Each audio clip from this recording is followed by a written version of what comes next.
बिस्मिल्लाहिर्रहमानिर्रहीम। अस्सलाम वालेकुम स्टूडेंट्स, ये कैसे हैं सब? उम्मीद करता हूँ सब ठीक ठाक होंगे। मैथ 621 की असाइनमेंट 1 LMS पे अपलोड हो चुकी है। 30 नंबर की असाइनमेंट है और 11 नवंबर इसकी लास्ट डेट है। यह असाइनमेंट आपने मैथ टाइप में सिंबल लिखने हैं और वहाँ से कॉपी करके MS वर्ड में फॉर्मेट करनी है, ड्राफ्ट करनी है। डायरेक्ट इक्वेशन की मदद से भी बना सकते हैं, लेकिन रिकमेंडेड ये ही है कि आप मैथ टाइप यूज़ करें। स्टूडेंट, सॉल्यूशन की तरफ बढ़ने से पहले आपसे रिक्वेस्ट है कि चैनल को ज़रूर सब्सक्राइब कर लें और बेल आइकन प्रेस कर दें ताकि बर वक्त आपको तमाम के तमाम सॉल्यूशन मिल सकें। सेकेंडली, आपको फ़ायदा ये होगा कि आने वाले चंद दिनों में इंशाल्लाह 3 से 4 स्टूडेंट्स को VU की तरफ से स्कॉलरशिप अवार्ड करूँगा और जो स्टूडेंट्स मेरे चैनल से लिंक होंगे वो उस लकी ड्रा में पार्टिसिपेट कर सकते हैं, जो कि स्कॉलरशिप के लिए किया जाएगा। चलें जी, सॉल्यूशन की तरफ बढ़ते हैं। सबसे पहला क्वेश्चन जी, prove that square root of 3 is an irrational number. इस तरह का कोई भी क्वेश्चन हो जिसको आपने रैशनल प्रूव करना हो, 3 है, 4 है, 5 है, 7 है, तो उसके लिए कंट्राडिक्शन से उसको हम सॉल्व करते हैं। कंट्राडिक्शन से मुराद ये है कि उसको हम रैशनल फ़र्ज़ कर लेते हैं कि ये रैशनल है। फ़र्ज़ करने से मुराद ये है कि स्क्वायर रूट ऑफ 3 को इक्वल कर लेते हैं P/Q के, ठीक है, जबकि P एंड Q बिलोंग करते हैं Z से, ठीक है। और जब ये रैशनल होंगे तो P एंड Q में इनका GCD क्या होना चाहिए? 1 होना चाहिए, यानी को प्राइम नहीं होने चाहिए ये, ठीक है। GCD 1 होना चाहिए, रैशनल नंबर की बात कर रहे हैं, ठीक है जी। जाहिर सी बात है, 7 अगर 7 डिवाइडेड बाई 5 करेंगे तो GCD 1 ही होगा, ओके जी। चलें जी, बहुत साइड पे स्क्वायर ले लेते हैं अब इसका, तो ये कट गया, ये P² / Q²। तो अब इसको मल्टीप्लाई कर देते हैं बोथ साइड से Q² से, यानी इस तरफ लेके जाएंगे तो ये 3Q² बन जाएगा। 3Q² = P² आ जाएगा, ठीक है। इसका मतलब ये हुआ कि अगर ये P² जो है डिविजिबल बाय 3 है, 3 से डिविजिबल है, तो ये मस्ट होना चाहिए कि ये 3 से भी डिविजिबल हो। क्यों मस्ट होना चाहिए? क्योंकि ये GCD 1 होता है इसलिए, ठीक है। तो ये 3 से भी डिविजिबल होना चाहिए, यानी अगर यहाँ पर 9 है तो 9, या यहाँ पर फ़र्ज़ कर लें 3 ही है, 3 का स्क्वायर लेंगे तो 9 बन गया। 9 जो है वो 3 से डिविजिबल होता है, तो ज़ाहिर सी बात है 3 भी होगा, ओके। तो इसलिए हम इसको लेट कर लेते हैं कि P बराबर किसके है? 3K के है, यानी P 3K होना चाहिए, डिविजिबल होना चाहिए। समझ आ गई इस चीज़ की? डिविजिबल होने का मतलब ये है कि यहाँ पर 3 हो सकता है, 6 हो सकता है, 9 हो सकता है, तो इसको लिए 3K कर दिया इसको, ठीक है। अब ये वैल्यू हम इस इक्वेशन में पुट कर लेते हैं। ये जो इक्वेशन रखी हुई है, ये 3Q² = आ जाएगा 3K का स्क्वायर, ठीक है। समझ आ गई इस चीज़ की? तो फाइनली ये K² Q² = 3K² आ जाएगा, यानी 3Q² क्या होगा फिर? 9 हो जाएगा। समझ आ गई इसकी? जब 3 रखा है तो इसको हम लेट कर लेते हैं कि ये 9 है, ठीक है।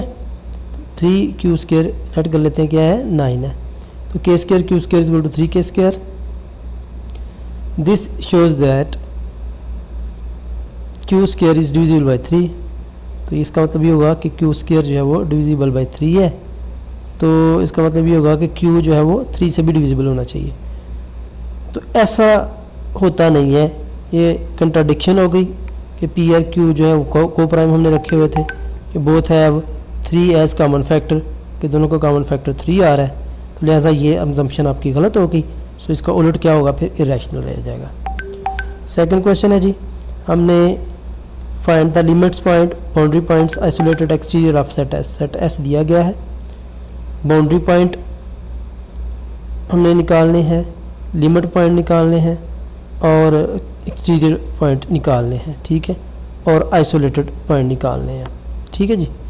तो सबसे पहले देखिएगा बाउंड्री पॉइंट, लिमिट्स पॉइंट हम देख लेते हैं जी। लिमिट्स पॉइंट कौन से पॉइंट होते हैं कि किसी भी नंबर के नेबरहुड के अलावा कोई और नंबर भी इंक्लूड होना चाहिए, यानी शामिल जो होते हैं, ठीक है। तो उसके लिए यही आपकी एक स्टेटमेंट बनती है कि ये वाले देखिए इंक्लूडेड है, ये आपकी क्लोज इंटरवल जो है वो इंक्लूडेड होते हैं नंबर, ठीक है। तो ये इंक्लूडेड है, ये तो इंक्लूडेड नहीं है, ये तो बाहर है, ठीक है, ये तो सेट का नंबर है। तो लिहाजा बाउंड्री पॉइंट आपके यही आ जाएंगे, सॉरी लिमिट पॉइंट आपके यही आ जाएंगे। बाउंड्री पॉइंट क्या है जी? Boundary point are those who every neighbourhood contain point inside and outside, यानी इनसाइड वाले भी और आउटसाइड वाले भी सारे पॉइंट इंक्लूड होते हैं, ठीक है। तो कौन कौन से पॉइंट है फिर? 0 है, 1 है, 3 है, यानी ये तो 1 भी आउटसाइड में है, 0 भी आउटसाइड में है, 4 भी आउटसाइड में है, लेकिन 3 जो है इनसाइड है क्योंकि ये इंक्लूड है ना। तो ये सारे शामिल आएंगे, लेकिन माइनस इन्फिनिटी नहीं लेना क्योंकि रियल नंबर ले रहे हैं। तो ये फिर क्या आ जाएगा? 0, 1, 3 एंड 4, इनसाइड वाले भी आउटसाइड भी। आइसोलेटेड पॉइंट ऑफ एस जो कि लिमिट पॉइंट नहीं होते, तो वो लिमिट पॉइंट जो नहीं है वो यही बच गया आपका 4, ठीक है। एक्सटीरियर में हमने नाम से जा रहे कि जो एक्सटीरियर आउटसाइड होंगे, जो पॉइंट आउटसाइड हो और लिमिट वाले ना हो, ठीक है।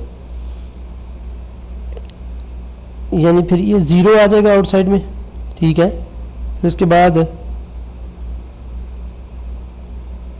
3 एंड 4 आ जाएगा, 4 भी आउटसाइड में है ना, 3 भी आ जाएगा, 3 एंड 4 आउटसाइड है। 4 लेकिन आपने इंक्लूड नहीं करना, ये तो इंक्लूड है ना, इसके इंक्लूड नहीं करना, आउटसाइड वाला लेना। तो आउटसाइड वाला ये ओपन इंटरवल आ जाएगा, यूनियन 4 एंड इन्फिनिटी, फिर 4 भी अप टू इन्फिनिटी, यानी इंक्लूड नहीं करना, ओपन इंटरवल ले लेने हैं, ठीक है जी।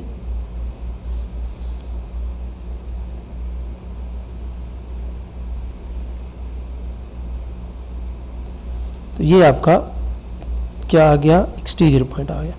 क्वेश्चन नंबर 3 है use by mathematical induction. Mathematical induction में आपको पता है 3 स्टेप होते हैं। बेस केस है, बेस केस में जहाँ पर एन है वहाँ पर 1 पुट कर लेते हैं और ये इक्वल साबित करते हैं। तो 1 पुट करके देखते हैं, तो ये 1 इक्वल टू 1 आ गया। कैसे? 3 इंटू 1 3 आ गया, 3 माइनस 2 1 आ गया, 3 माइनस 1 2 को 2 से करेंगे तो 1 आ जाएगा। सेकंड इंडक्टिव केस है, इसमें हम के ऐड कर लेते हैं। थर्ड केस इंडक्टिव स्टेप में हम क्या करते हैं? के ऐड करने के बाद इसको k1 + 1 के लिए प्रूव करते हैं, यानी वी नीड टू प्रूव ये ट्रू है किसके? k+1 के लिए भी, ठीक है। तो उसका तरीक़ेकार क्या होता है? तमाम मैथमेटिकल इंडक्शन वाले सवालों में यही तरीक़ेकार है कि लेफ्ट हैंड साइड लेते हैं, इसमें जहाँ पर k है k की वैल्यू k+1 रख देते हैं। k+1 रखेंगे तो ये क्या बन जाता है? 3k+1 रख के देख लें, 3k+3 - 2 तो 3k+1 ही बन गया ना। ये जो आता है ना, इसको इस इक्वेशन में दोनों साइड पर ऐड कर देते हैं। लेफ्ट हैंड साइड में भी ऐड किया, ठीक है, और राइट हैंड साइड में भी ऐड किया। क्लियर है? ओके जी। अब इसके बाद लेफ्ट तो आपकी ऑलरेडी प्रूव हो चुकी होती है k+1 के लिए, क्योंकि ये तो सीरीज़ है ना, पूरी सीरीज़ है, तो इसमें आगे एक एडिशनल टर्म आपकी आ गई। इसको भी हमने k+1 प्रूव करना होता है। k+1 प्रूव करने का मतलब ये है कि जहाँ पर k है ना, वहाँ पर k+1 जवाब में होना चाहिए। यहाँ पर भी k, तो वो करके देखते हैं अभी, इसको सॉल्व करेंगे सिंपली। पहले तो आपने एलसीएम ले लिया, तो ये बच गया। एलसीएम लिया तो 2 आ गया, 2 को इससे मल्टीप्लाई करेंगे 6k+2 आ जाएगा, 6k+2, ये 2 बाहर कॉमन ले लिया, ठीक है।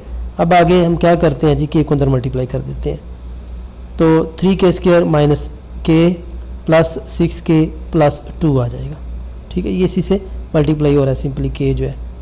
इसको थोड़ा चेंज कर लेते हैं, ब्रैकेट जो है ना उसमें आप कंफ्यूज हो रहे हैं, ये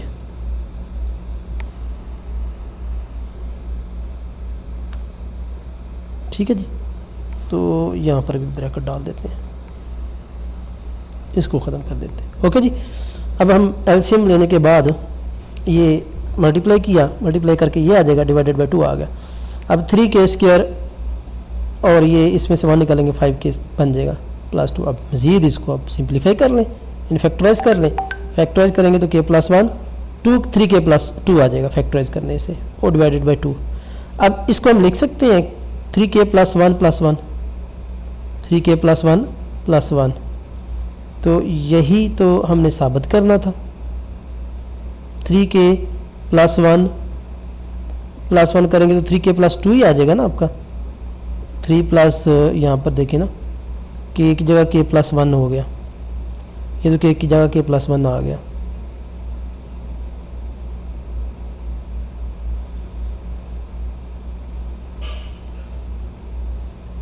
ठीक है, तो ये यहाँ पर क्या होना चाहिए था, 3 के और प्लस 1 करेंगे 3 के प्लस 2 आना चाहिए, तो ये 2 आ गया आपका। ठीक है, does the statement hold for n is equal to k plus 1, यही हमने साबित करना था। अगेन आपसे रिक्वेस्ट है कि चैनल को सब्सक्राइब जरूर कीजिएगा।